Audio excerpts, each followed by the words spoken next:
So I want to talk about preppers. Just like the TV show, you got Doomsday Preppers, and you have the other TV show that came out right after it, Doomsday Bunkers, where people build these bunkers and stuff. Same reasoning, you know, they have the reasons why they want to do it, same as Doomsday Preppers. And the question is, are these people crazy for thinking about these things and the reasons why they're doing it, that sort of thing?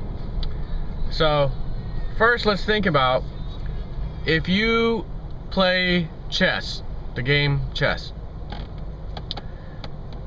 and you play against somebody else, what is usually the determining factor of who's going to win that game? Oh, well, someone who's better than the other person. Yes. What makes them better than the other person? If you ask any chess person, and I'm not one, by the way, I don't think I've ever played that game. I played checkers and stuff, but I never really got into chess. I think I maybe played a few times. Just not my thing. But if you ask anyone who's heavy-duty, hardcore chess, what makes people win and lose? Why are there people like, you know, these real big champions that they never lose? No matter who they play, they just destroy them. Or they just win, whatever. They win always.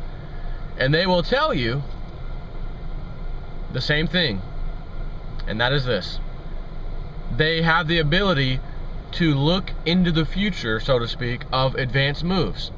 If I go here, he's going to go there. In other words, more than likely. If I go here, he's probably going to go there. He's going to go there, then I'll go here. And then when I go there, he'll go here. And then I'll jump him here like that. And he's probably going to take my piece, but that's okay because I'm going to double jump him over here. Right? If you can actually look at all these pieces, and there's, you know, several pieces left, you got to look not just a few moves out in the game, so to speak, but several way out there. If he does this, I'm going to do that, right? That's what makes somebody win chess over and over and over again. If you have the ability to look way out in advance in these moves you're going to be doing, as well as what your opponent's going to be doing, and naturally, it's easy to figure out what your opponent's going to do once you move somewhere, you know, if you're setting him up or whatever. So that guy who's the winner, and as a matter of fact, most people who play chess, both of them are probably going to look out in advance a few moves, and the one who can look out more than a few moves usually is going to be the guy that wins. Therefore, people who play chess are preppers. Huh? Yeah. They are looking out into the future and figuring out who is going to do what. So they are expecting something in the future by their opponent, and they have to prep now, make a move now to counter the future move of the person, hopefully. And again, if they get it right, great. And most of the time, these great chess players, they do. That's why they're the champions. That's why these guys are the top of their game. It's not because they have an IQ that's just phenomenal. No. They can look out into the future of moves and anticipate where their opponent's going to go. If they do a move, then they're going to do that. If they do another move, then they'll do that. And there's probability of the person doing exactly what that person thought. And that's why the games are pretty much figured out in advance, kind of thing. So preppers, on the other hand, doomsday preppers, or whatever you wish to call these people, which I include myself. I'm not a doomsday prepper, but I am a prepper of things that I'm looking for, like that chess game, well in advance. While the average person is not going to do that, it's just going to look right now, what do I got in front of me currently, and maybe next week, or maybe, if we're real lucky, what's next month. People like me, on the other hand, who think like I do about way out in advance, what's the US dollar going to do, not next week, not today, not even this week, and certainly not just next month. What's it going to be doing over the coming years and months? Oh, well then you can start to look at other things. And if the dollar does this, just like the chess move, if the dollar does this, then prices should do that, etc., etc., etc. So doomsday preppers, or preppers in general, are like chess players. And you wouldn't call a chess player a bozo for looking into the future, so to speak, of his moves and his opponent's moves, would you? No, it's what you're supposed to do. So naturally, prepping for things that you may or may not encounter is not a bad idea. Especially when the data's already there. In other words, the opponent already made the move. Oh, it's not just a matter of, well, if he moves, which one's he going to move first, right? The game just started. Everyone's pieces are on the board. There's any number of pieces he can move to start with, or at least at the front row, right? But you don't know exactly which one he's going to grab first.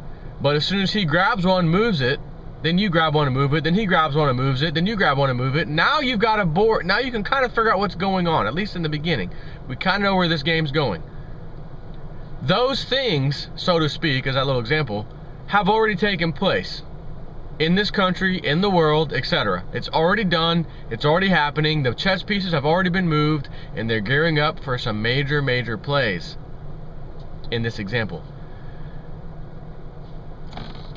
So the bottom line is, this is a quick video. People shouldn't make fun of other people who are preppers, whether you want to call them a doomsday prepper or just a prepper or a survivalist, whatever you want to call them. They can clearly see things and they can cite things right now and say, well, this is why, and this is why, and this is why. They're not just saying, well, any number of these things might happen, maybe, huge probability of them not happening, but I'm going to prepare anyways. And you might be able to say, well, that person's out of their mind. There's no reason now. Just like I'm going to prepare for a major hurricane right now. It's not even hurricane season. There's nothing going on, right? So you could argue that. But if I decided, well, I'm going to buy a concrete dome home, which will laugh at a hurricane, even a category 5 if it came through here, it's not going to do anything to it. It'd be a good idea to start with. So unfortunately, most everybody can't start with knowing what the governments and the elite are going to do long ago when we were just little babies. I mean, you know what I mean? So now that we're adults, we're old enough to figure things out, analyze things, you can see how this is going. So doomsday preppers, or any prepper for that matter, is not a bad idea to be.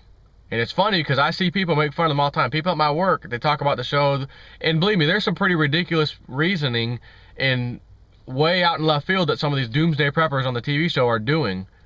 And they're just focusing, I'm focusing on an epidemic of, you know, like the Black Plague. That's it? That's the only thing you're prepping for? Really?